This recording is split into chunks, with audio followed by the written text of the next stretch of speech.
ये स्वरवर्ण का दूसरा पाठ है।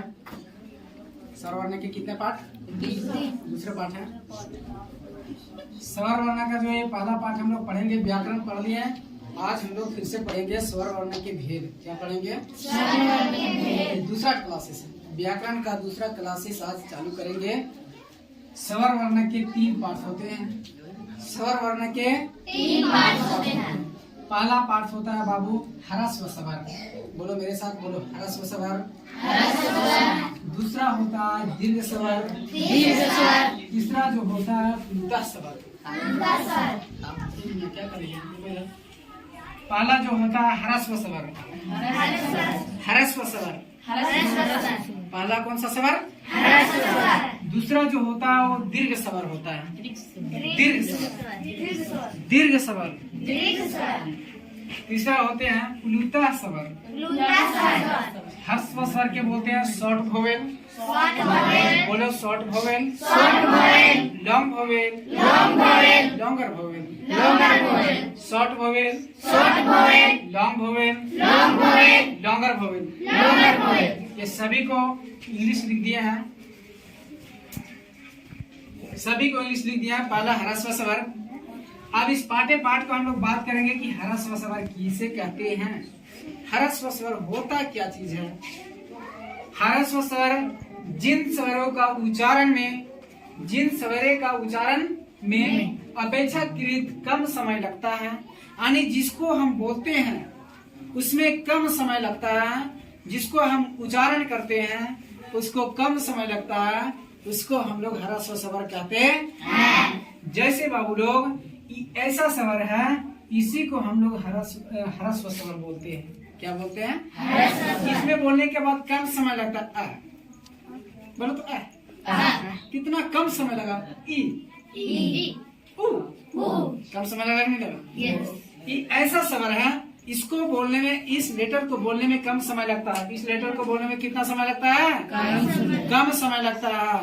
और कुछ कुछ ऐसे लेटर होते हैं जिसको बोलने में ज्यादा समय, ताकत, हमको पावर ज्यादा लॉस होता है। जैसे दीर्घ स्वर, जिन स्वरों को उच्चारण में ह्रस्व स्वर से भी अपेक्षा अधिक समय लगता है।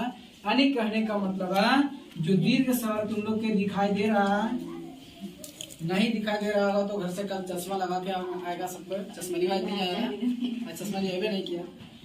दीर्घ स्वर यानी जो ह्रस्व स्वर है उससे ज्यादा समय इसमें लगता है। जो पहला स्वर है वो दूसरे स्वर में ज्यादा समय लेता है, बोलने में ज्यादा समय लेता है। जैसे अमिया आ, बोलो मेरे साथ, अमिया आ।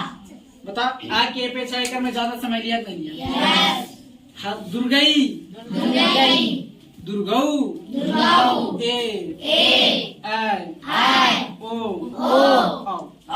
यानी एक से ज्यादा समय इसमें लिया। यानी जिसमें ज्यादा समय लेता है ह्रस्व स्वर से, इससे ज्यादा ताकत इसमें बोलने में लगता है, इसको हम लोग दीर्घ स्वर बोलते हैं। और ये प्लुता स्वर है। प्लुता स्वर कौन सा स्वर? प्लुता स्वर वे स्वर होते हैं, प्लुता स्वर वे स्वर होते हैं जिनके उच्चारण में दीर्घ स्वर से भी ज्यादा समय लगता है। दीर्घ स्वर से भी ज्यादा समय लगता है, उसको हम लोग प्लुता स्वर कहते हैं। जैसे बाबू लोग, एक मिनट सुनो, जैसे बोलते हैं सुनो, ये जो दिख रहा है ना, ये आकार है, इसको थोड़ा लॉन्ग लेवल में देखना है। इसको बोलना है सुनो, सुनो नहीं बोलना, सुनो। अरे यार सुनो, कहाँ जा रहे हो? थोड़ा ज्यादा समय लगता है। राम, राम कौन सा स्वर में आएगा? हम टेस्ट लेंगे उस दिन गर्दा उड़ा देंगे। देखा कैसे दे देंगे? राम 3 स्वर का ऑप्शन दे देंगे, कौन सा स्वर में तुम लोग टिक लगाते हो? बोल, अभी बता रहे जेकर में ज्यादा समय लगे, थोड़ा हम इसको आकार को ज्यादा टानते हैं। जैसे राम, ओम, आ, में ये सब में ज्यादा समय लगता है। सुनो, राम, इसको ऐसा नहीं बोलना है कि सुनो, गलत, हम गलत तरीका से बोलते हैं। सुनो, सुनो, राम, ओम, आ, ऐसे ऐसे बहुत सारे वर्ड होते हैं जो प्लुता स्वर के अंतर्गत में आते हैं। बात समझ में आया?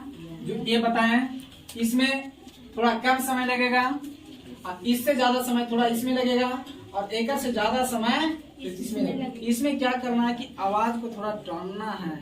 राम ओम, पंडित लोग नहीं बता, ओम हरि ओम मंगलम भगवान विष्णु मंगलम पुंडरीकाक्ष मंगलम गरुड़ ध्वजा मंगलाय तनो हरि, होता है नहीं होता? होता है ना? तो वो कौन से स्वर में बात करते हैं? लुत्ता स्वर में बात करते हैं। बात समझ में आया? इसमें ज्यादा कम समय लगता है, इससे ज्यादा एकर में लगता है, एकर से ज्यादा इसमें। चलो बंद करो।